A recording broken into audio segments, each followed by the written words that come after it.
Dev na Estrada, o seu podcast sobre desenvolvimento. Dev na Estrada. Toda sexta um novo episódio sobre tecnologias e entrevistas, tudo com muito humor e alegria.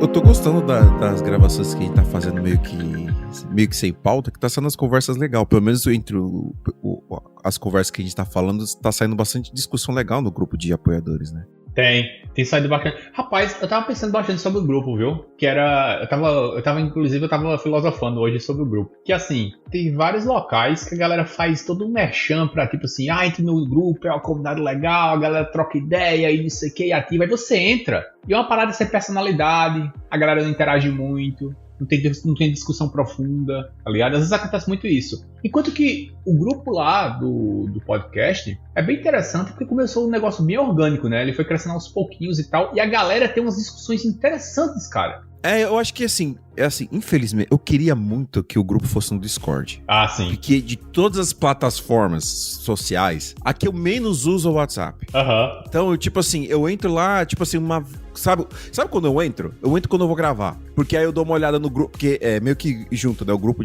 da edição com o grupo dos apoiadores. Aí eu entro lá e assim, eu desligo notificação no WhatsApp pra não ficar com... Então eu só tenho notificação no Telegram e no Discord. Aham. E o nosso grupo do Discord de gravação morreu. Que lá morreu. O pessoal só vai combinar a gravação no WhatsApp. E aí eu só entro lá quando eu vou fazer... Eu vou gravar. E aí eu só percebo que tem alguma coisa quando alguém me marca no grupo dos apoiadores. Aí eu vou lá e leio. Eu inclusive te marco de propósito, porque eu já percebi que quando eu lhe marco, você aparece.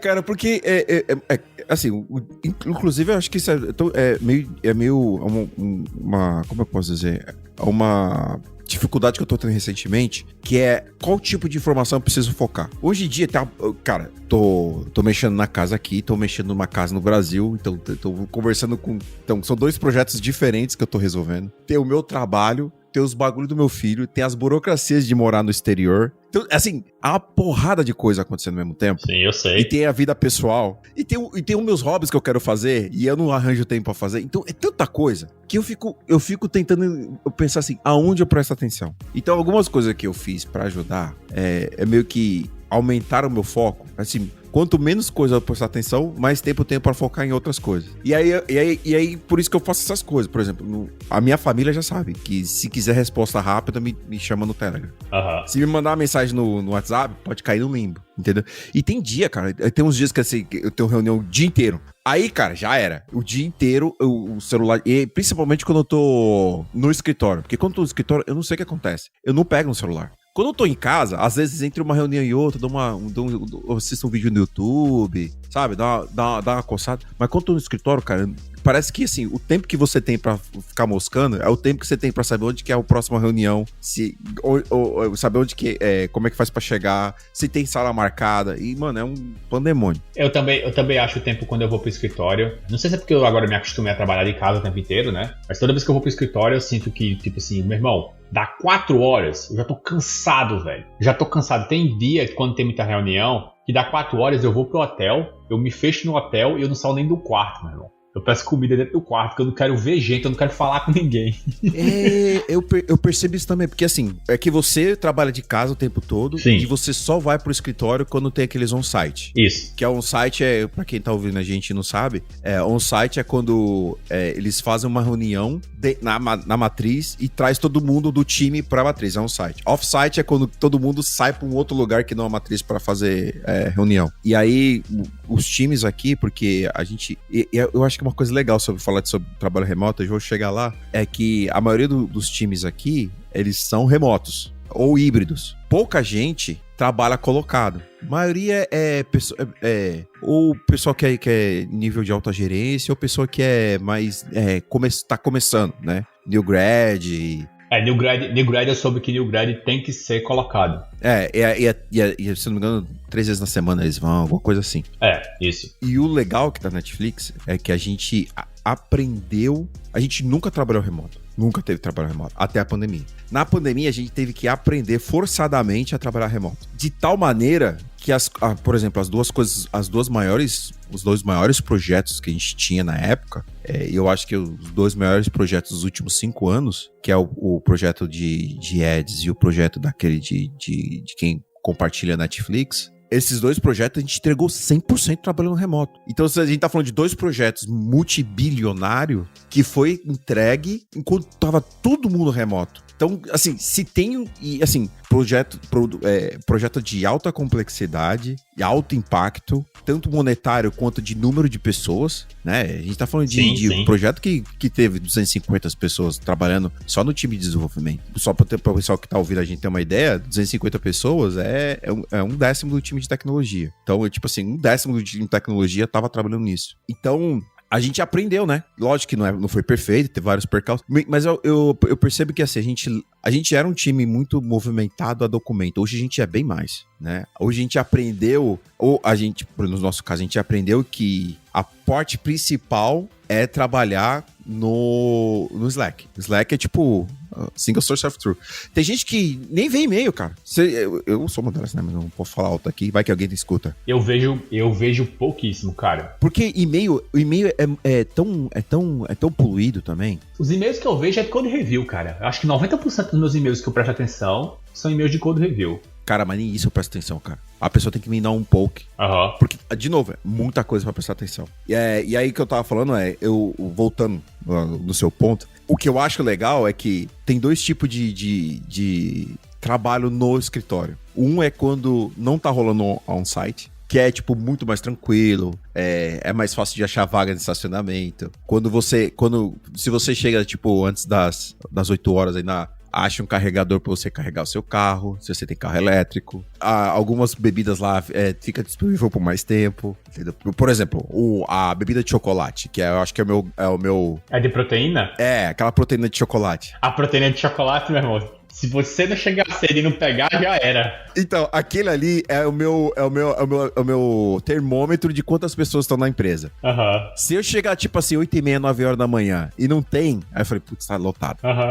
É isso e o carregador de carro. Quando você chega lá, tipo, 8h30, 9 horas, não tem carregador pra você, quer dizer que a empresa aí tá lascada, tá cheia. E a outra coisa é quando você tá trabalhando e tem um on-site. E aí, muito com o que você falou, que quando eu tô trabalhando em ter um on-site, e principalmente um-site de algum time que é relacionado com o meu time, cara, chega quinta-feira, cara, eu não quero ver pessoa. Eu acho que a pandemia fez, e é o fato de eu moro longe da família e tudo mais, e andar de carro, não ando de transporte público mais, fez com que, tipo, eu não tenho mais costume de interagir com muita gente. Então, quando eu tenho que interagir, eu fico cansado muito rápido, cara. É incrível, cara. Eu canso rápido, por exemplo... Porque assim, se você parar pra pensar o meu dia a dia, né? Cara, eu moro em Houston aqui.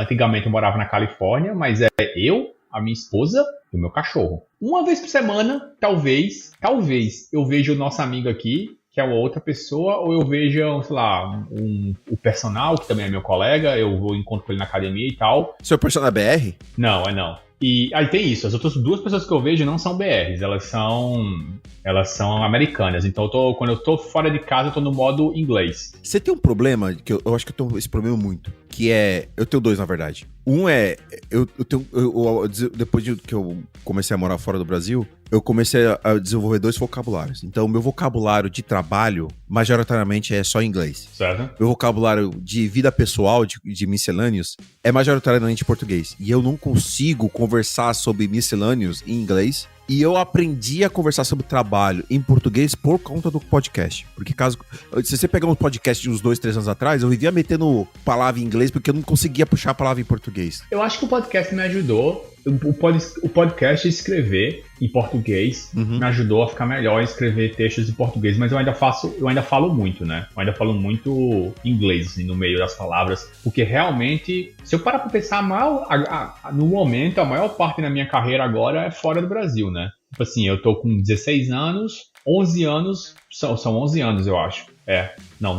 10 anos são fora do Brasil. Então, o meu vocabulário de trabalho é muito... E assim, tem também assim... Não é questão só do tempo, é questão de que tempo, porque o estilo de trabalho mudou muito de 2014 para cá. O tipo de coisa que a gente desenvolve com serviços e escala e nuvem e a tecnologia, né? todo esse buzzwords que a gente usa hoje em dia, tecnologia, desenvolveu muito. Então, todas as práticas e coisas que a gente usa hoje em dia apareceram nos últimos 10 anos, 15 anos, e eu já estava aqui fora. Então, eu acompanho tudo com a vocabulário daqui de fora. E aí, realmente, eu tenho dificuldade de voltar pro Brasil e usar as tecnologias de lá. Já no Miscellaneous, que é o de casa, é interessante. Algumas coisas, por exemplo, médico, conversa, papo, assim, realmente flui melhor em português. Mas tem uma outra categoria inteira da minha vida, por exemplo, casa. Eu virei dono de casa, de ter minha casa e resolver coisas da minha casa aqui nos Estados Unidos. Uhum. Então tem muita coisa que eu sei o termo em inglês, eu não sei em português. Porque eu resolvo tudo aqui nos Estados Unidos. Tem uma anedota muito engraçada que eu tô começando a desenvolver a nerdice de marcenaria. Aham. Que agora que eu tenho que fazer as coisas aqui na casa, tô meio que na mesma pegada que você tem que fazer as coisas dentro da casa pra economizar dinheiro. Eu tô querendo fazer o mesmo. E aí eu comecei a nerdolar em cima de marcenaria. Ler coisa não, mas assistir muito conteúdo de marcenaria. Aí o que acontece? Eu uma vez caí num vídeo de um brasileiro. E aí o cara, ele tava descobrindo router. Aham. E da minha cabeça era router, né? Eu só sei a palavra em inglês. Aí quando ele falou o nome, eu comecei a dar risada, porque o nome parecia engraçado pra mim. Que o nome em português é Túpia. E aí eu falei, cara, eu achei muito... Não faço ideia. Eu achei muito engraçado ele falando, então, aí você pega a Túpia, aí parece tipo... É engraçado, tem umas palavras nossas que a gente usa em português que elas também elas são engraçadas pra mim. Então, aí eu acho que é a mesma coisa, porque eu desenvolvi o vocabulário de marcenaria em inglês, porque eu só assisto conteúdo em inglês, né? Te lembrei, antes que a gente... Esse assunto de vídeo em inglês, vídeo em português fora é interessante. Mas antes que a gente vá... Eu tenho mais coisa pra falar sobre isso. Antes que a gente vá pra lá, eu lembrei de uma coisa sobre o negócio de remoto, né? Tu sabe, tem até uma história engraçada minha com a Netflix, né? Tu sabe que quando eu tava na Amazon, logo que eu cheguei aqui nos Estados Unidos, passou uns 2 ou 3 anos, eu tava naquela fase ainda maravilhado com a empresa, né? Maravilhado com a empresa, maravilhado com os Estados Unidos e tal. Tava naquela fase lua de mel. Eu chamo fase de gratidão. Isso. Eu tava exatamente nessa, fase de gratidão. Caralho, mudou minha vida. Que é a fase mais perigosa pra você emperrar a sua carreira. Depois eu explico um pouco mais. Mudou minha vida, eu tava tipo assim... Só que aí, um dia chegou um e-mail da Netflix, pra mim. É mesmo? Me chamando pra entrevista. Foi. Eu tava com 2, 3 anos de Amazon. E aí, só que eu não queria sair de Seattle. E eles não tinham, naquela época, em Seattle. Aí eu lembro que eu comentei assim com a galera, porra, massa esse convite e tal. Isso tem uma empresa que eu queria trabalhar um dia, assim, o próximo passo, talvez. Um dia, quem sabe, fosse Netflix. Mas aqui, em Seattle, não dá. Engraçado que aí, depois da pandemia, né? Seattle tem gente pra cacete já trabalhando na Netflix. Tiveram até que abrir escritório aí, né? Abriram o escritório lá. É lá, né? E eu nem em Seattle tô mais, né? Mas assim, mesmo assim, foi massa porque abriu portas que eu pude trabalhar pra Netflix, mesmo estando tão longe, né? Não, mas eles têm escritório no Texas? Não, tem nada no Texas. Eu acho que tem... Os que eu sei são aqui em Nova York, Los Gatos, né? Seattle. Tem Seattle agora e eu acho que tem um escritório pequeno, eu acho aqui no Colorado. Colorado? Eu acho que é. Acho que tem um... E Los Angeles, né? Com certeza, Los Angeles. Não. Sim, tem em Los Angeles, sim. Mas tem no Colorado, acho que em Boulder, acho que tem. Vamos lá. Não sei se é em Boulder ou Denver. Nossa, interessante que isso é... Mas eu achei interessante porque, assim, esse negócio do remoto, né, da empresa ter virado híbrida e amigável ao remoto, abriu, tipo assim, me deu a chance de entrar e poder trampar lá, que isso não seria possível, né? Mas então, imagina o tanto de talento que essas empresas devem ter perdido por conta dessa política antiga. Cara, tem uns caras que trampam assim em times próximos a mim, que eu interajo com as pessoas. É aquele americanozão mesmo, do meio do Midwest, com o sotaque parece um cowboy, tá ligado? Uhum. E, tipo assim, o cara é engenheiro de software sênior aí, com 20 e poucos anos de carreira e tá na Netflix. Tá trampando pra Netflix, aí tu mora onde? O cara falou uma cidadezinha assim, no meio do nada, que eu não sei nem onde é. Nossa, a minha diretora sênior, ela mora num No rancho. Aham. No meio do rancho. Ela trabalha no meio do rancho. Aí quando precisar vir, ela vem. Tinha um cara que trabalhava comigo que ele tinha um rancho em Kentucky. Aí ele trabalhava no rancho dele de Kentucky. Eu disse, porra, negócio diferente. Mas, cara, posso ser sincero, eu acho que é uma baita de uma qualidade de vida. Ah, sim. Você poder... Imagina, você não precisar ter que sair de perto da sua família, igual a gente tá, né? Os nossos conjugados, sei lá, que seja. E poder e aí você é disponível para uma empresa do tamanho desse que vai te pagar um bom grana, que vai mudar o seu estilo de vida. E ela vai se beneficiar de uma pessoa que tem um talento gigantesco no seu, né? E falando isso aí, engraçado que eu vi não sei porque o YouTube começou a me indicar stand-up comedian, que ele só fica... Mano, é delicioso. Ele fica pegando esses coach que fica falando esses bagulho de você pode, quanto pede pra você andar 1 milha, andar 2, bababá. Trabalha final de semana, trabalha enquanto os outros dormem, esses bagulho. E ele fica tirando sarro, cara. E eu acho delicioso, cara. Porque eu ouvi um episódio do... Eu não vou falar o nome, porque eu não quero expor pessoas públicas e elas verem me processar depois. Mas uma pessoa, um São Paulino famoso que fez o Aprendiz, ele tava num podcast falando do porquê que ele era contra trabalho remoto. Mano, e aí ele falando assim, não, que você, quando você tá trabalhando remoto, você só conversa o necessário, você só faz o necessário. Tipo, só falando coisas boas, né? Mas, por exemplo, quando você trabalha na empresa, você vai sair pra almoçar, aí quando você sai pra almoçar, você conversa com um cara estranho, numa conversa, um network aí do nada, e aí você acha uma oportunidade de negócio. Tipo, esse é o motivo pelo qual que você quer que peão vai trabalhar, entendeu?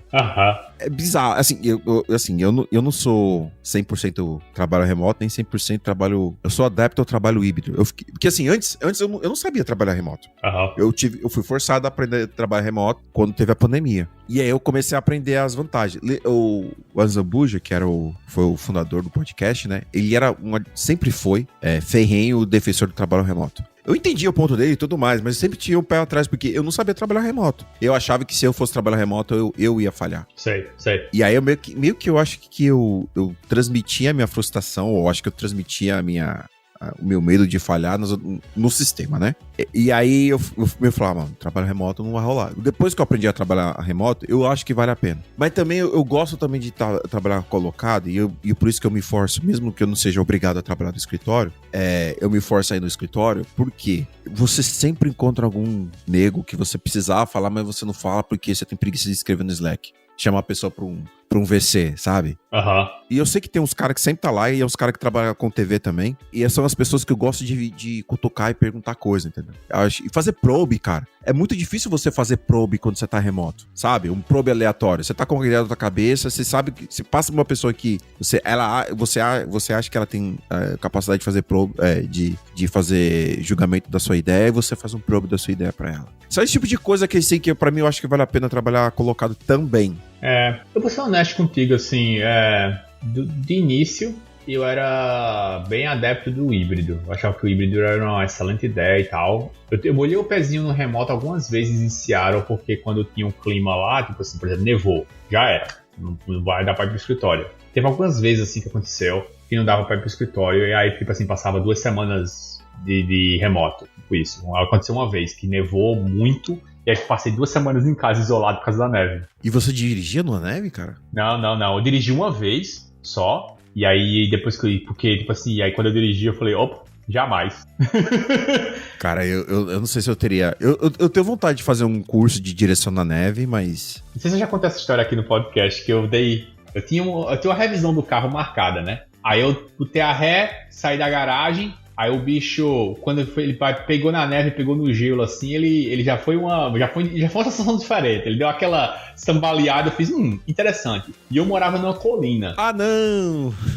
Quando o meu carro saiu da garagem, que eu botei o bicho de frente, ele começou a descer. Aí, o meu carro, ele na época, ele não era nem um SUV. Ele era um sportzinho, um hatch, um Mazda 3. Ah, tá. É um crossover, né?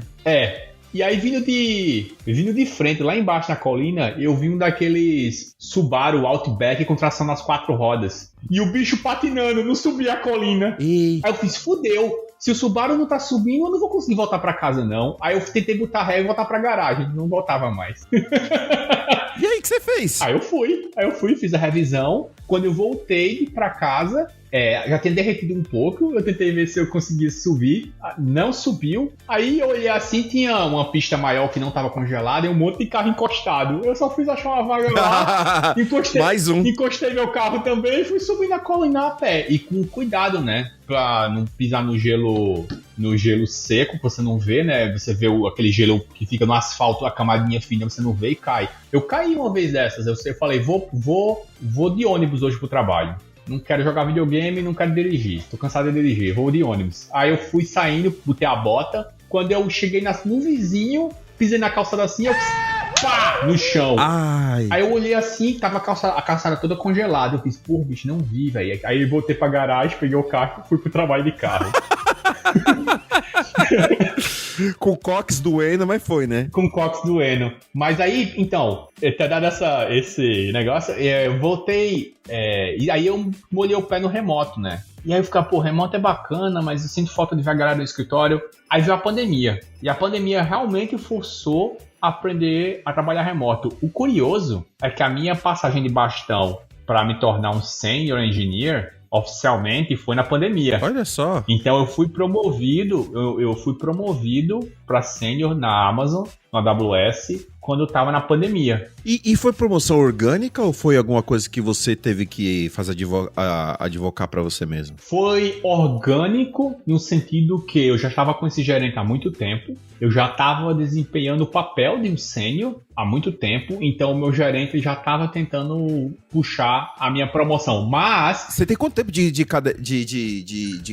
carreira? 16 anos, você falou? Agora tá indo pra, deixa eu ver, 2009 para 2024, 15 anos agora, vai fazer 15 anos. 15 anos, cara, e você foi virar sênior depois de 10 anos, sênior de 10 anos. Mas assim... Não, eu só queria fazer o link porque é uma informação... Do sênior de 10 anos. É uma informação interessante. Eu já falei isso interessante. Ó, esse negócio de tempo de carreira é um papo... Isso é uma vertente interessante. O lance de tempo de carreira, ele, sendo bem honesto, assim, transparente sobre a minha carreira, eu acho que ele contou contra mim. Por quê? Como assim contra você, né? É a primeira pergunta. Porque... Tô curioso. Quando eu vim pra Amazon, eu mandei... Acho que muito bem na minha entrevista. Por algum motivo, eu mandei muito bem na minha entrevista. E eu vim como SD2, que é mid-level, né? Uhum. Que seria nosso level 4. Quando eu cheguei na Amazon, eu descobri que o meu nível não era o nível de um level 4. Tipo assim, eu sabia muito conhecimento e muita teoria de várias... Vamos supor, eu sempre gostei muito de testes, eu sempre gostei muito de odeio usar esse termo, mas vou usar porque é o que a galera conhece, de código limpo. Sempre gostei muito de OO e sempre fui curioso sobre escalabilidade, etc. Mas naquela época ninguém estudava system design, essas paradas assim, tipo assim, isso não existia literatura.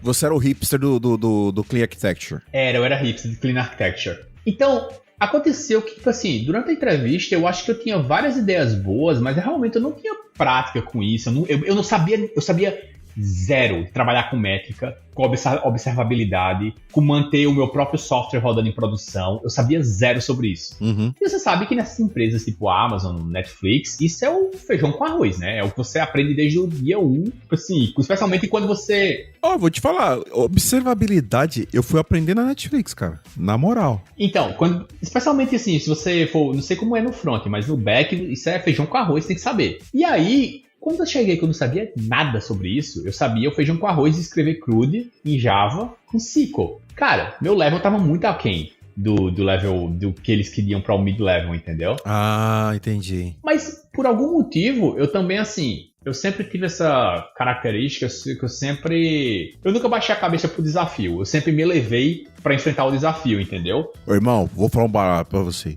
todo BR que eu conheci na gringa é assim. Eu não sei se isso é um trait geral de um brasileiro, uma qualidade geral de um brasileiro.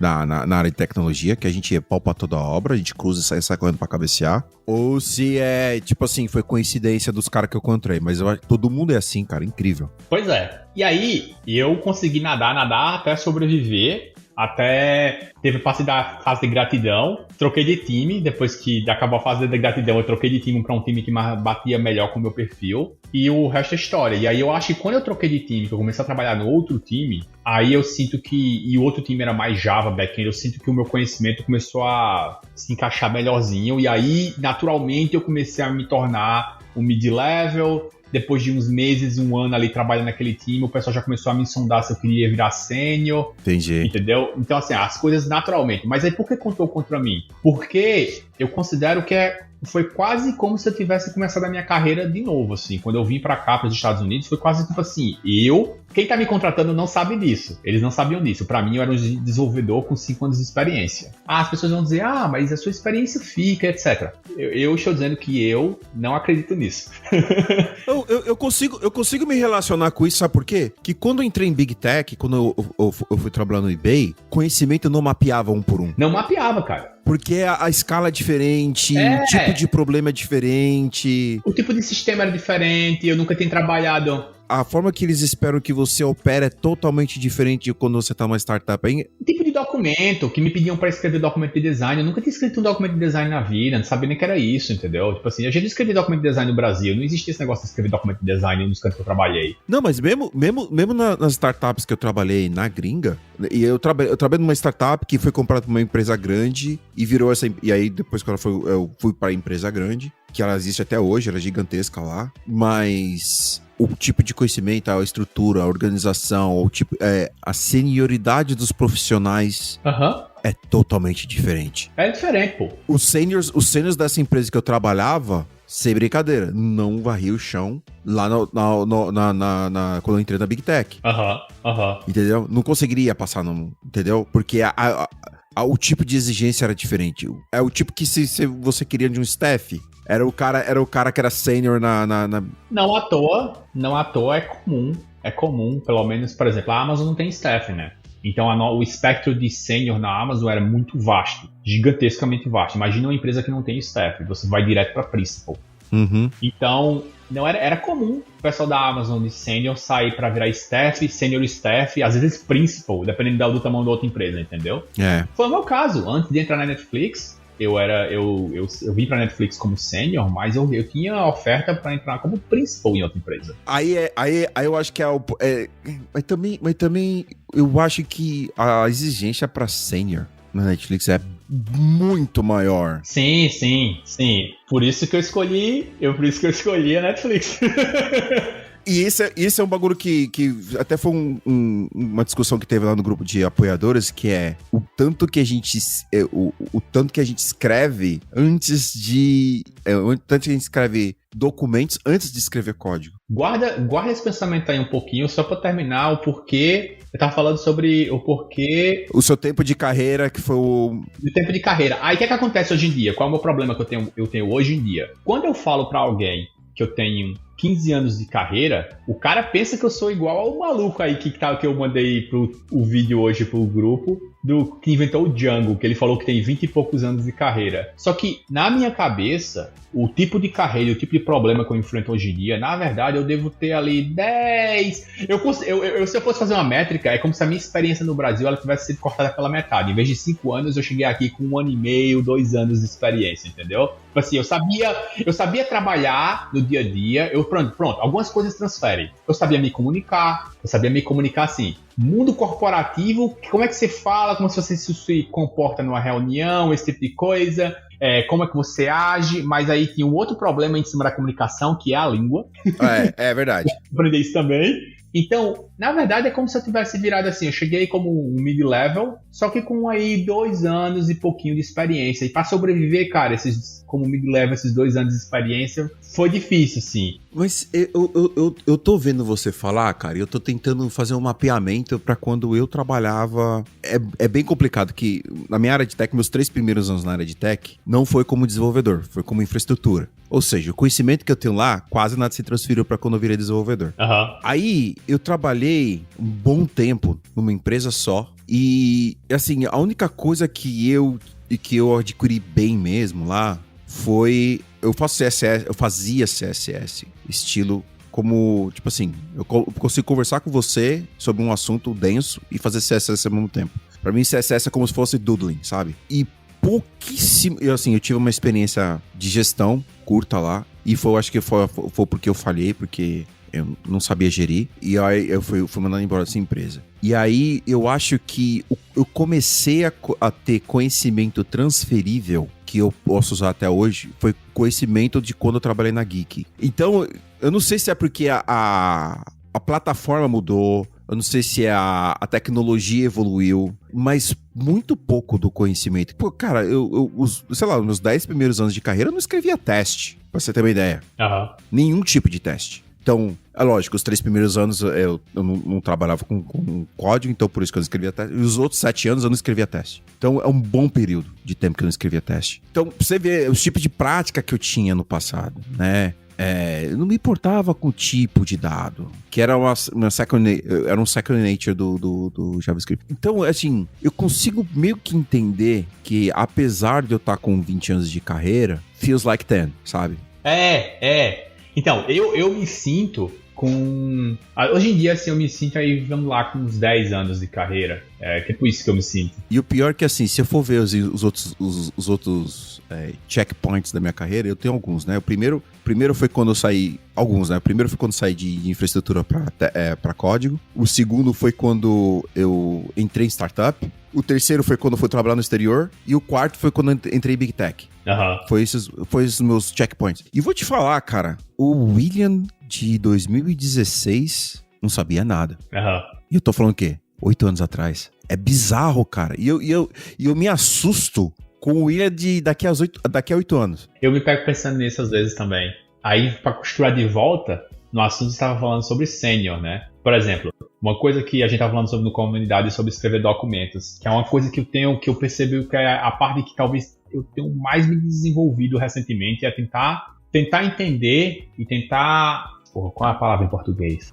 Narrow down, eu acho que é focar, né? Focar. Primeiro, não é qualquer documento. Qual é o documento que eu tenho que escrever? Qual é a pergunta? Eu sempre faço isso, eu sempre pego pensando assim, qual é a pergunta ou as perguntas que eu estou tentando resolver e qual é o público que eu quero atingir? Porque aí sim isso vai focar o meu documento. E a segunda coisa é, dado que eu tenho um documento, e essa parte é difícil, cara, essa parte é muito difícil, como é que eu mantenho um balanço entre ir direto ao ponto e dar contexto e responder as perguntas e dar o contexto suficiente para as pessoas para não faltar contexto para elas me perguntar, pô, isso aqui, porque isso aqui é porque a gente já pensou nisso. Mas se eu for explicar também, escrever tudo que eu já pensei, tudo que já foi discutido, a leitura fica cansativa. O documento, eu fui escrever um documento um dia desse sobre uma migração e deu aí, sei lá, já ia em 8 ou 9 páginas. Aí não. Aí eu falei assim, ninguém vai ler 8 ou 9 páginas. Aí eu tive que refazer meio que o documento. Eu fiz assim, as primeiras 2 páginas, eu dediquei contexto, sumário do documento, uma tabela explicando o plano com datas, riscos e dependências. E aí eu botei uma linha assim, cortei. Aí falei assim, se você só quer entender o plano overall, pare aqui. Se você quer os detalhes de cada passo que eu falei acima, quem vem por quê, qual a decisão, quem chama o quê, qual é o parâmetro que vai, que volta, pode continuar lendo por sua conta e risco, tipo isso. E aí, para cada um desses, nessa tabelinha que tem uns passos, né? Para cada passo desse, eu fui escrevendo qual eram as assumptions, como é que funcionava, por que funcionava, qual era o resultado. E a nível de, por exemplo, se tem uma parada aqui, fulano vai chamar cicrano. Aí o meu time perguntou, sim, mas essa chamada vai funcionar como? Dei um exemplo da chamada, escrevi o códigozinho lá da request, como é que ia ser, pro pessoal, tipo assim, detalhado. Só que é isso, se você é o gerente, ou um líder, ou o cara do outro time que tá chegando, e quer entender, beleza, como é que vai ser essa migração que eles vão fazer no sistema? As 2 primeiras páginas, pergunta tá respondida. Eu chamo de executive summary, resumo para executivo. Se você é um engenheiro que quer, não, mas essa chamada aqui que ele vai fazer, por quê? Por que tem que fazer essa chamada e qual é a assumption? Mas você tem deep link? Tipo, do table of contents, você linka? Alguns, sim. Isso é bom. Aí tem o table of contents, então... Mas não é que eu comecei a escrever o documento já com esse em mente. É porque quando ficou muito gigantesco, eu fiz, não vai dar. Não vai dar, eu vou perder as pessoas aqui, entendeu? Eu levei uma reunião de 1h30, focado, eram 6 pontos, focado em um ponto. Um ponto, a gente levou 1h30, eu e mais 4 pessoas, brainstorming, discutindo aquele ponto, e vai funcionar, não vai funcionar, por quê, por isso. Então, essa parte de entender... escrever os documentos que dão qual é o documento correto e o conteúdo do documento. A gente teve outro, pronto. Aí, em cima desse documento, que é uma migração, né? Aí eu pensei, algumas pessoas perguntaram, mas tem que fazer essa migração mesmo? Só que aquele documento ele não é para decidir se tem mais que fazer a migração. Aquele documento é dado que foi decidido fazer a migração, faremos uma migração. Esse é o processo. Aí eu fiz, boa pergunta. E assim, também vale o ponto de você... Eu gosto muito assim, como um sênior, manter a mente aberta, né? Tipo assim, você reavaliar... Isso é muito assim, ponto. Será que eu tô certo? Será que vale a pena mesmo fazer essa migração? Deixa eu investigar. Esse é o ponto essencial, porque, de novo, eu devo estar cometendo um pecado de anacronismo aqui, por conta dos sêniors que eu via do tempo que eu trabalhava no Brasil com os sêniors que eu vejo hoje. Mas uma característica que eu acho muito legal de alguém que é sênior, ele nunca assumir que ele sempre tá certo. E ele sempre ter a cabeça com método científico. Eu tenho as evidências que esse é o melhor caminho, mas se você me mostrar evidências que tem um caminho melhor, vamos sentar e discutir. Isso foi como eu desafiei. Eu disse, beleza, vou partir dos pontos agora que eu não preciso fazer essa migração. Quais as consequências disso? Aí eu fui escrever um documento e aí fui conversar com as pessoas que eram afetadas pela migração ou não, para entender, se eu fizer, esse é o caminho que a gente vai tomar. Se eu não fizer, a gente vai por esse outro caminho aqui. E as pessoas me fizeram ver que se eu fizesse, na verdade, eu estaria dando baby steps para o processo final. Então elas poderiam iterar mais rápido e ver os resultados mais rápido e ver se aquela ia dar certo antes de dar o commitment de fazer 100% de tudo. Se eu não fizer a migração, a gente ia sentar, esperar daqui um ano, 2 anos talvez, e aí dizer, agora vamos fazer. Mas aí o risco vai pro teto. E aí, beleza, eu poderia salvar o tempo, porque eu vou gastar mais energia, vou gastar mais pessoas fazendo essa migração de início, mas eu vou estar reduzindo o risco lá na frente.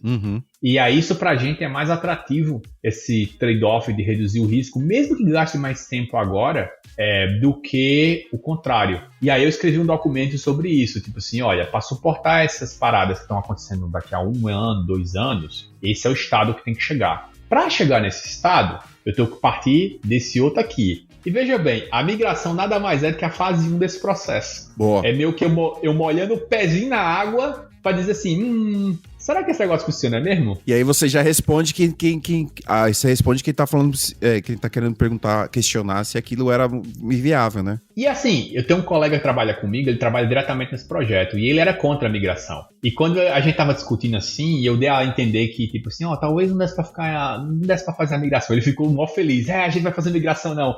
Eu falei, não, vamos escrever um documento. Só que aí foi engraçado porque ele saiu a gente tá na época dos holidays, né? E aí então ele saiu de férias, só que aí apareceu uma oportunidade que eu pude catar uns 3 especialistas de uns times que são impactados diretamente pela migração e conversar com essas pessoas. E foram eles que me deram mais contexto para entender que, tipo assim, vai da migração que tá no caminho certo, é o que a gente espera, é o que a gente quer. Aí eu escrevi o documento, eu até falei assim, quando ele voltar do negócio... Vai achar que você traiu ele. Ele vai estar traindo, tipo, você vai estar a faca, sabe? Você bota a carta e com a faca na porta, né? Esperando ele. Então, essa qualidade, eu acho que, ou essa habilidade de você aprender a escrever um documento, e assim, uma coisa é você colocar palavras no papel, e compartilhar. Outra coisa é você escrever um documento. Por quê? Eu percebo que quanto mais você escreve documento, mais você aprende a escrever documento. E foi, assim, uma das coisas que me ajudou, eu desenvolvi bastante depois que eu vim pra cá, foi aprender a escrever documento. E eu, assim, os primeiros anos, eu tava recebendo uns feedback pesado, do tipo, cara, você tá resolvendo uns problemas cabeludo, as pessoas vêm pra mim perguntar sobre os problemas que você resolveu, eu sei que você resolveu, mas não sei nem como, nem onde, e aí eu falo pras pessoas falar com você. Isso não escala. E aí eu recebi uns feedback assim, e aí tava virando recorrente. E você tá ligado que quando você tem um feedback recorrente, você precisa colocar a barba de molho, senão você, seu pescoço tá na guilhotina, né? Eu falei, mano, e aí eu acho que pra mim foi uma mudança de mentalidade na época, porque na minha cabeça era o seguinte, eu acho que deve ter até coach meu em podcast aqui, eu sou pago para resolver problema e eu só consigo resolver problemas escrevendo código. Essa é a minha cabeça que eu tinha. Uhum. Eu sou engenheiro de software e eu só consigo resolver problemas escrevendo código. O que para mim é um pensamento meio ingênuo, né? Que no caso, no final, você tá sendo pago para resolver problema. Então, se você ouvir o William de gravar podcast 5 anos atrás, ele fala várias merdas. Do mesmo jeito que eu tô falando, eu devo estar falando 1, 2, 3 merda aqui, daqui a uns 5 anos a gente vai descobrir. E aí, no final, assim, quando você tem uma escala do tamanho da escala que a gente tem na Netflix e o tipo de problema que a gente tem resolvendo, que a gente tem que resolver, pô, cara, eu trabalho na televisão. Se eu fizer uma merda na televisão e essa merda não for pegando em alguma automação, eu vou estar ferrando um monte de gente. É impossível, com a complexidade dos sistemas que a gente tem, uma pessoa saber tudo. É impossível. É impossível. Tem aquele cara lá que tinha 25 anos de Netflix, que era o engenheiro número 1, foi embora, que se aposentou. Ele não sabia de tudo. Não, ele falou, ele mandou no despedida dele, ele falou que, inclusive ele comentou, e foi interessante, ele comentou assim, fácil era no meu tempo, e quando a gente entrou, a gente viu tudo crescendo e conseguiu aprender contexto de tudo crescendo. Difícil é para quem tá começando hoje, que começa num pedacinho pequenininho e tem que entender como essa engrenagem, esse monstro gigante funciona, entendeu? E você não consegue entender tudo. É impossível. Eu não entendo tudo dos meus próprios sistemas. Só o meu time e os meus sistemas, eu não entendo tudo. Eu trabalho em Growth e eu trabalho em TV. Eu não sei 1/10 de Growth e eu não sei 1/10 de TV. Porque, assim, bizarro, sabe? O tamanho dessa bodega. E assim, aí, pô, pelas porradas que eu tomei aqui dentro, eu aprendi que você não dá um passo por si próprio aqui dentro. Porque se você dá um passo por si próprio, você vai quebrar o sistema do outro. E é muito fácil saber que foi você que quebrou o sistema do outro. Entendeu? Porque as pessoas, que a partir do momento que você quebra o sistema do outro, cara, 10 minutos depois do push for pra main branch, você recebe uma mensagem no Slack. Cara, tá dando um erro aqui e esse erro foi depois do seu hash aqui, meu irmão. O que tá acontecendo? E aí, depois que você dá umas 2 cabeçadas dessas, aí entra o bagulho que eu tô doido pra conversar com a Thaísa, cara, sobre capital de carreira. Ah, sim. Que eu empiricamente... Eu escutei que você comentou que você sabe empiricamente. Inclusive, quando ela comentou a parada, eu falei, qual aquela parada que vez ou outra eu falo com o Will de construir capital técnico? Então, empiricamente, eu adquiri eu tive esse clique, né? Falei, cara, eu tenho um capital escondido, que é o que eu chamo de reputação técnica e reputação de carreira, né? Então, assim, é meio que de novo, você gosta de RPG, é meio que os seus status, né? Sim. Você tem um status de, sei lá, por exemplo, quando eu abro a boca de JavaScript, mesmo que, assim, às vezes eu no trabalho, eu abro a boca de JavaScript, às vezes eu falei uma merda, as pessoas acreditam. Vem pro bem e vem pro mal, né? É isso aí, Exatamente. Mas aí que tá. A partir do momento que eu tenho um capital gigantesco de JavaScript, por exemplo, falei uma merda e double down na minha merda. Eles acreditaram. Lá na frente eles descobriram que eu falei merda. Já tomei um -2 ali. Tomei um -2 de JavaScript. E a partir do momento, tudo que eu vou falar de JavaScript, tem um -2. Agora, olha só, eu acho que tem até um termo que o pessoal usa aqui no Vale do Silício, que tem a ver com o Googler. Que é a forma que eles conversam. Eu esqueci como é que é. Se você tá ouvindo a gente e você sabe, depois me manda aí. Que é tipo assim, quando você sabe que você não sabe, você meio que começa a fazer um brainstorm na pergunta da pessoa. Até que você tem uma dica do que pode ser a solução, sabe? Eu sou do tipo assim, se eu não sei, eu já falo logo que eu não sei. Porque eu não quero fazer a pessoa perder tempo. Eu costumo, se eu também não sei, eu costumo dizer, cara, não sei, não é minha expertise. Que tem gente que quer porque quer manter o capital dela. Entendi. Capital técnico. Mas o capital técnico dela, eu acho que ela vai perder a partir do momento que ela faz a pessoa perder tempo. Entendeu? Mas assim, eu acho que eu já comentei isso em um outro episódio. Eu tô num momento que eu tô precisando me mostrar mais approachable pro meu time. Porque organicamente as pessoas não vêm perguntar comigo, porque ela acha que a pergunta é muito boba pra conversar comigo. Eu tenho um mano que trabalha comigo, que às vezes eu tenho essa impressão com ele. E outras vezes não. Outras vezes eu noto que ele tá se divertindo com a pergunta que eu fiz, e a gente tem uma vibe super de boa, ele tá rindo. 2 horas depois eu tenho um negócio, e aí eu tava até pensando assim, caramba, será que eu incomodo demais esse cara? Porque, por exemplo, eu respeito muito a opinião do cara. E eu sei que ele sabe muito de Java. E aí, normalmente, eu sou uma pessoa que eu gosto de conversar, eu gosto de trocar ideia. Então, normalmente, eu gosto de ter um par, uma pessoa que eu elejo. Pra esse tópico, eu gosto de conversar com essa pessoa. Eu sou assim também. E aí eu tava até pensando assim, será que eu tô enchendo o saco demais desse cara? Quando eu começar a perceber que 90% do tempo sou eu que vou lá perguntar uma coisa pro cara. O cara raramente vai perguntar uma coisa pra mim. Talvez ele saiba bem mais do que eu, e por isso ele não precisa tanto da minha ajuda. Exceto quando é uma coisa muito específica do meu sistema, ele me pergunta. Mas eu pergunto pra ele coisas genéricas. E aí eu fico pensando, por exemplo, aí uma vez, conversando com uma outra pessoa, uma mid-level, ela trabalha comigo, ela me falou que eu era approachable. Eu sou uma pessoa super fácil de vir, sentar e perguntar. Aí eu comentei assim, não, mas isso aqui... Mas o que que ela falou pra você? Isso aqui eu não sei. Ó, então, eu falei assim, ó, isso aqui eu não sei, tal, fulano vai saber. Cara, quando eu falei que era o cara, fulano vai saber, eu senti que ela deu uma... Sabe quando a pessoa dá aquela travada, tipo assim, não, mas eu vou pesquisar. Eu falei, não, vai falar com o fulano que vai ser mais rápido. Ela, não, mas eu acho que eu consigo falar. Não, disse, fala com o fulano. Aí ela falou, não é porque talvez seja muito idiota pra ele. Então, cara, eu não entendo. Mas assim, será que existe uma falsa impressão, uma falsa correlação de que a pessoa que sabe demais, ou a pessoa que aparenta saber demais, ela se irrita com perguntas que não são complexas o suficiente? Porque, e outra coisa que eu quero perguntar pra você, por que a engenheira que for falar com você, qual que foi, ela te deu alguma dica do porquê que ela acha que você é approachable? Eu tenho uma teoria, assim, é totalmente achismo, né? Universidade Wikipedia aqui. Se você conversa comigo no dia a dia, é uma coisa da minha própria personalidade, e você até aqui no podcast, você vai ver que eu tô sempre dando risada, eu tô sempre, tipo assim, contando histórias engraçadas que aconteceram comigo. Eu não tenho vergonha de me expor ao ridículo e dizer que eu não sei das paradas. Quando você faz isso, inclusive isso é uma característica, se você prestar atenção, a nossa CTO tem. Ah, ela é sensacional. Ela é bem...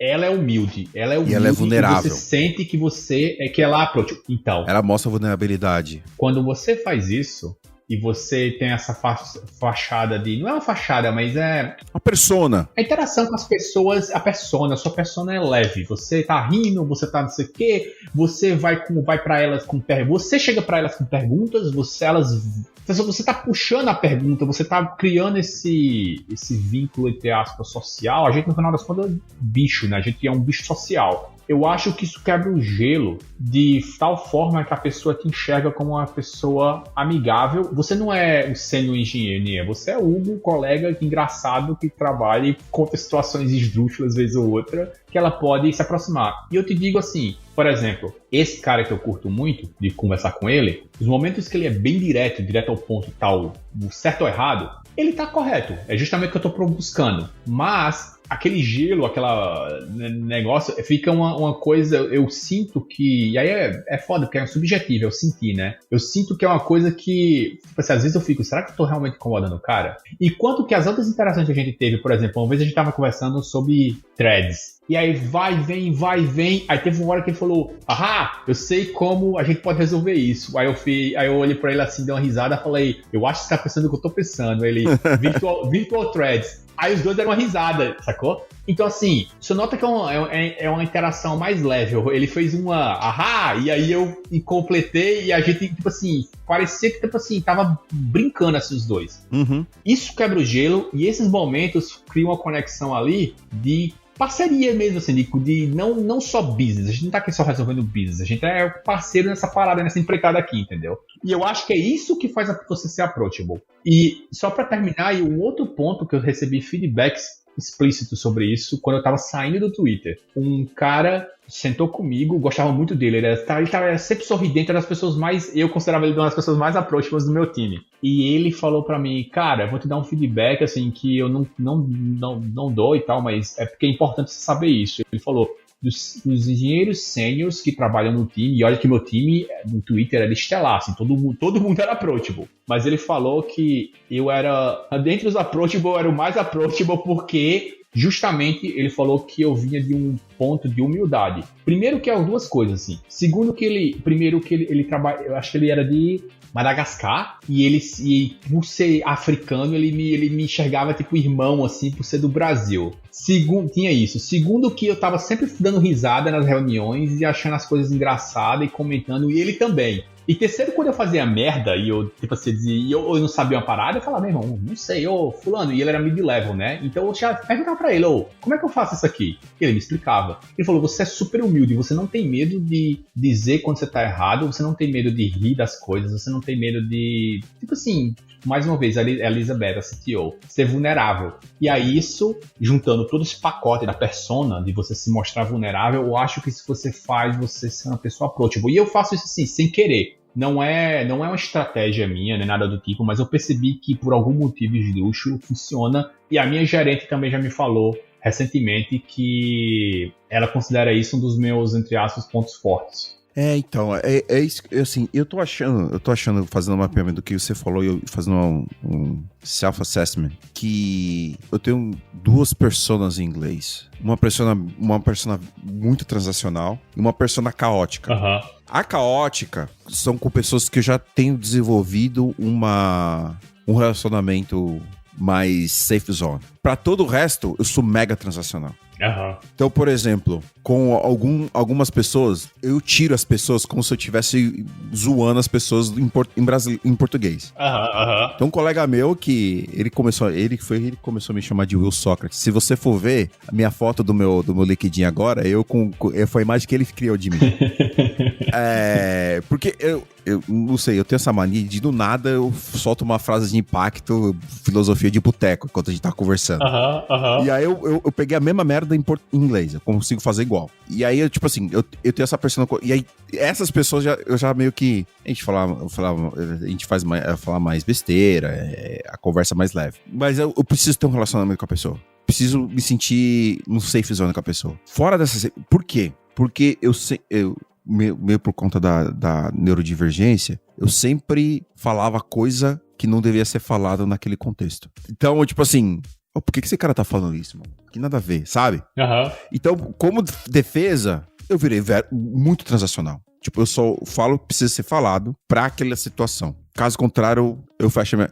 E eu acho que eu tô começando a achar que é meio por conta disso, assim, sabe? Por ser uma pessoa que, na maioria das vezes, se mostra uma pessoa bem transacional, só abre a boca pra falar o que precisa ser feito, as pessoas, eu acho que devem achar que elas só precisam falar comigo quando extremamente necessário. Esse é o que eu tenho de leitura, baseado no que você falou, no que eu observei de mim mesmo. Isso até me lembra uma coisa sobre a minha persona que eu ouvi há muito tempo atrás mesmo, assim, coisa de quando eu tava na faculdade. As pessoas que não me conheciam achavam que eu era uma pessoa extremamente fechado e que eu não gostava de conversar e que eu era meio isolado, eu era aquele introvertidozão. As pessoas que me conheciam e conversavam comigo no dia a dia me consideravam um extrovertido. Olha que bizarro. E eu percebo isso, e eu tava refletindo sobre isso ontem no trabalho, que era o seguinte, nem tudo é flores, né? Eu falo assim, fica parecendo, caramba, o cara é um popstar, navega o trabalho. Não, nem tudo é flores. Eu tenho as desvantagens também, que é a seguinte, eu percebi que no meu time, e nas pessoas próximas de mim, eu tenho essa persona bem aberta e etc. Fora das barreiras do meu time, eu já percebi, já me peguei evitando, não é nem que eu sou fechado, e se eu for falar, eu vou manter a persona. Mas eu evito falar, eu não quero falar, eu não quero, tipo assim, eu tenho uma resistência, por exemplo, tem uma coisa que vai acontecer, e aí o meu lead falou assim, meu level 6, né? Hugo, pega isso e leva pra falar com os caras lá do core, pra que toma conta de escalabilidade, as coisas grandes que acontecem na empresa, né? Aí eu falei assim, beleza, mas por dentro eu vou ter que falar com esses caras e tal, eu não queria falar com esses caras, tem um outro jeito pra eu resolver isso, não. Então, assim, isso acontece também com outros times, por exemplo, eu conheço uma pessoa de um outro time, aí a gente vai conversando e tal, não sei o quê, aí meio que é como se a minha bolha de pessoas próximas, ela cresceu e envolveu agora aquela pessoa daquele outro time. Uhum. Então, com aquela pessoa daquele outro time, eu sou super de boa, eu converso e tal, não sei o quê, botou na sala 3 pessoas do time dela que eu não conheço, eu já fico calado. É igualzinho, mas assim... E será que não é também, por eu ser consciente do meu capital técnico, eu tô começando a achar isso também, que eu não quero gastar meu capital técnico à toa. Então eu tento ser o mais assertivo. Não, assim, essa é uma constatação que eu tô acabando de ter. Eu tento ser o mais assertivo possível. Você sabe o algoritmo de Porter? É um algoritmo para quem trabalha com indexação, sabe um pouco disso. Que é um algoritmo que, tipo assim, você vai indexar um documento. As palavras que aparecem muito no documento, elas perdem valor. As palavras que aparecem pouco, porque quando a palavra aparece muito, ela se transforma em ruído. Ah, certo. Entendeu? É uma das partes do algoritmo de Porter. E eu acho que meio que na vida meio assim. A pessoa que fala muito, às vezes o peso das palavras delas acaba sendo menor. No meu caso específico, pro bem ou pro mal, eu decidi há um tempo atrás que como é que eu posso falar isso? Que eu ia tentar levar as coisas de um jeito leve. Então, levar de um jeito leve para mim significa, por exemplo, não me importar muito com o meu capital técnico. Entendi. Para eu não me estressar. Resultado, a resistência que eu tenho, na verdade, não é ser assertivo. A resistência que eu tenho é não falar. Eu não quero interagir com essas pessoas.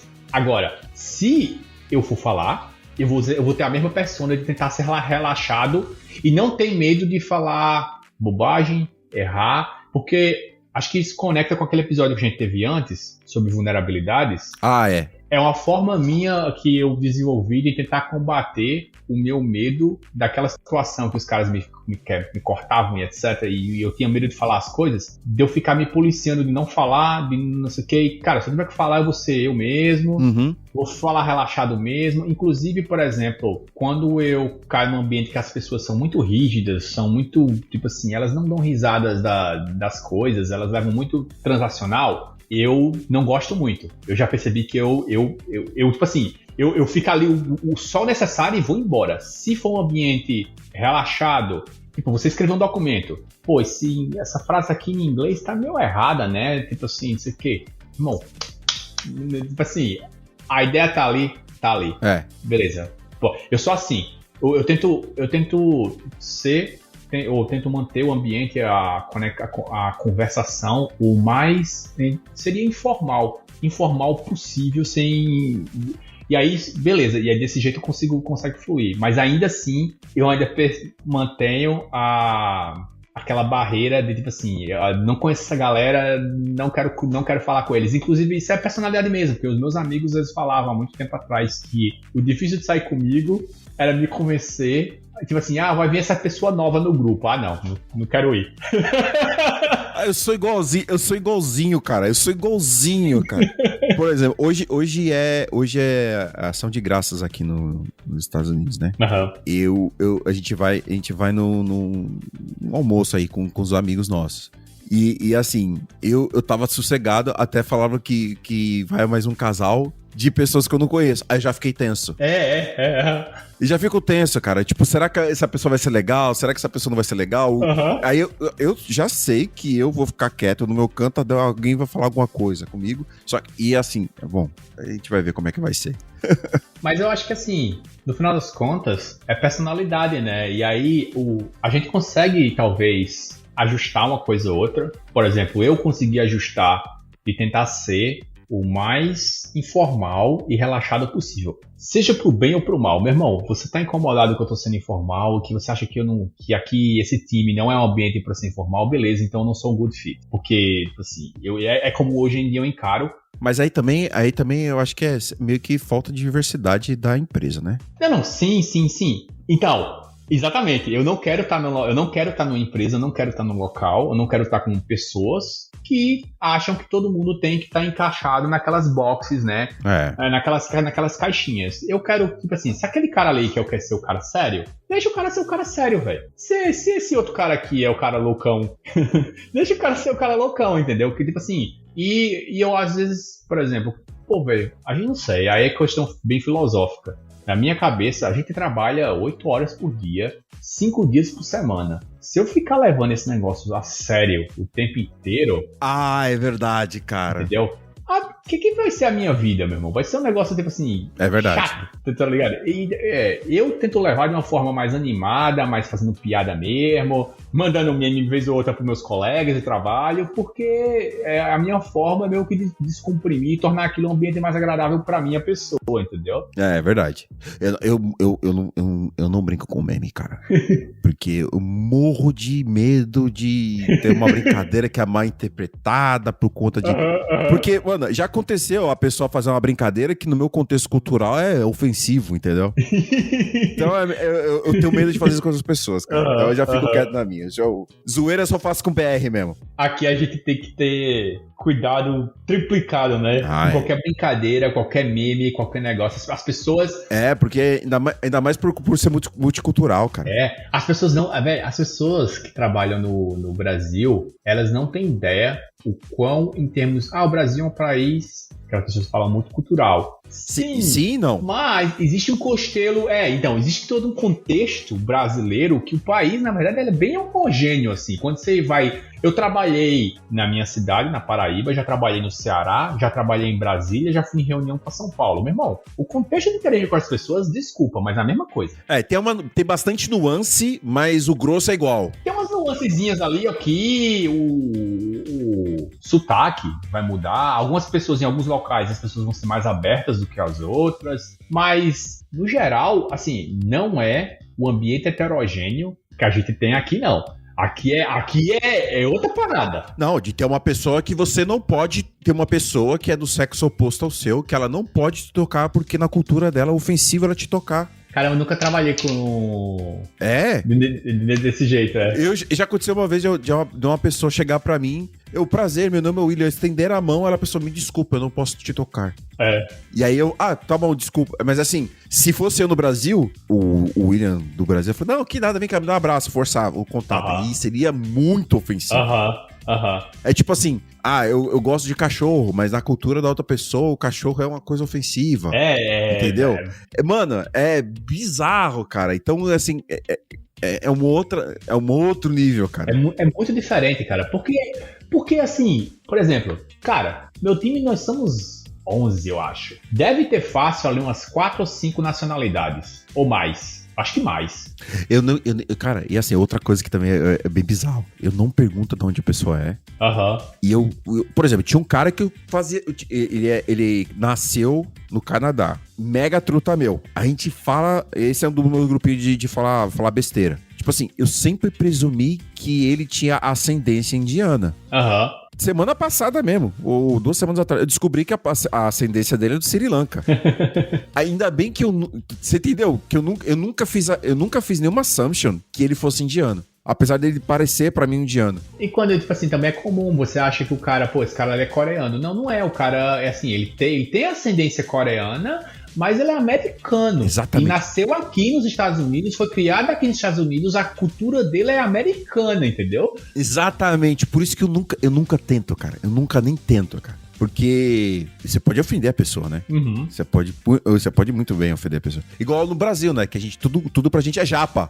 Porque você fala pro cara assim... Tudo pra gente é japa. Você fala pro cara, o cara é americano. Aí você... pergunta, tipo assim, de onde do cara é, tipo, assumindo que o cara vai... Tem um jeito que você perguntar, tipo, se você perguntar where are you from, o cara pode simplesmente dizer, sou de Atlanta, sei lá. Beleza, menos mal. Mas se você dizer assim, de que cidade da Coreia tu é? Tipo assim, não faz isso. Isso, eu já vi gente falando assim, você já tirou a cidadania? Não, falar de imigração, cara. Nossa, isso, não vamos falar sobre isso, senão a gente vai queimar a pauta. Sabe, dá um episódio bacana só de histórias aqui nos Estados Unidos e no exterior, coisas que você já passou com a língua, dificuldades que você está passando com a língua, todo o processo de adaptação de trabalho. Eu tenho a clássica que eu escrevi do meu primeiro pull request, que eu falei fixing testes, como se fosse testículos, né?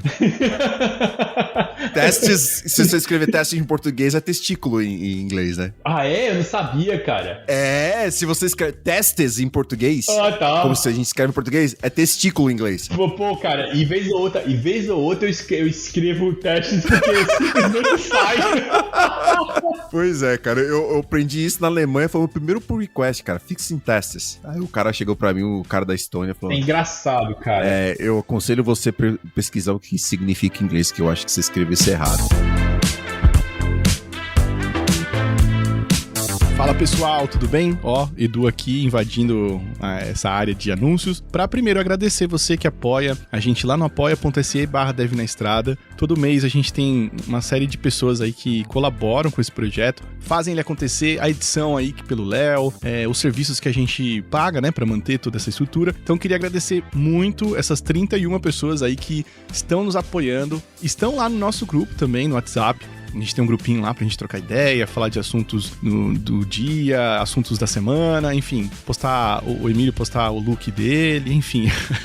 Aproveita, se você quiser viver essa experiência com a gente lá de trocar ideia. Você contribuindo com qualquer valor, você já tem acesso ao grupo lá do WhatsApp e também participa de gravações ao vivo, né? A gente tem um software que a gente usa que, quando a gente tá gravando, a gente manda o link lá pra galera poder assistir ao vivo antes da edição do Léo, então você consegue ouvir assuntos sem cortes por lá. Então é isso, muito obrigado, gente. Entre lá no apoia.se/devnaestrada e mantenha esse podcast querido sendo transmitido pra você aí toda semana, beleza? Aproveitando esse espaço, queria falar um pouco do meu projeto, o People Tech, que é um clube de assinatura de conteúdo, onde toda semana, cada 15 dias mais ou menos, eu tenho postado um vídeo sobre práticas mesmo de liderança, cultura, design organizacional, alguns assuntos relacionados à arquitetura de software, enfim, tudo relacionado à liderança dentro da área de tecnologia, produto e dados. Então, se você quiser aperfeiçoar um pouco mais a sua gama de ferramentas aí, né, o seu cinto de utilidades aí de gestão, esses vídeos são para você. São vídeos curtos de 10 a 15 minutos, dependendo do dia, às vezes eu prolongo um pouquinho mais, mas são vídeos práticos de coisas que eu uso no meu dia a dia, nesses últimos 8 anos aí de liderança, liderando times, áreas, enfim,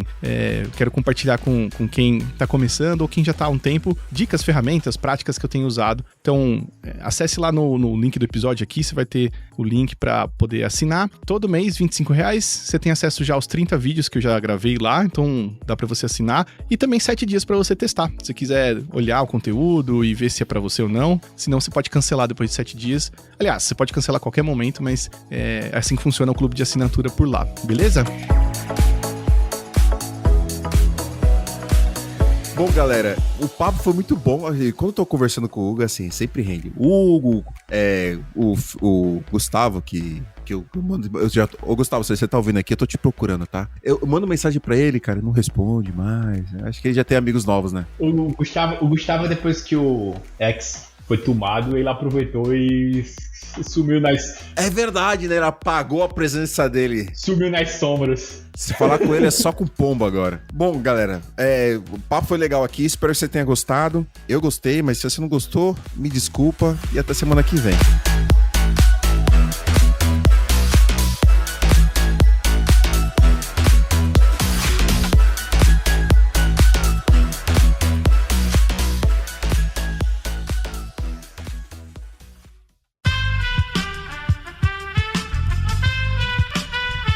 Esse podcast foi editado por Aerolitos Edição Inteligente.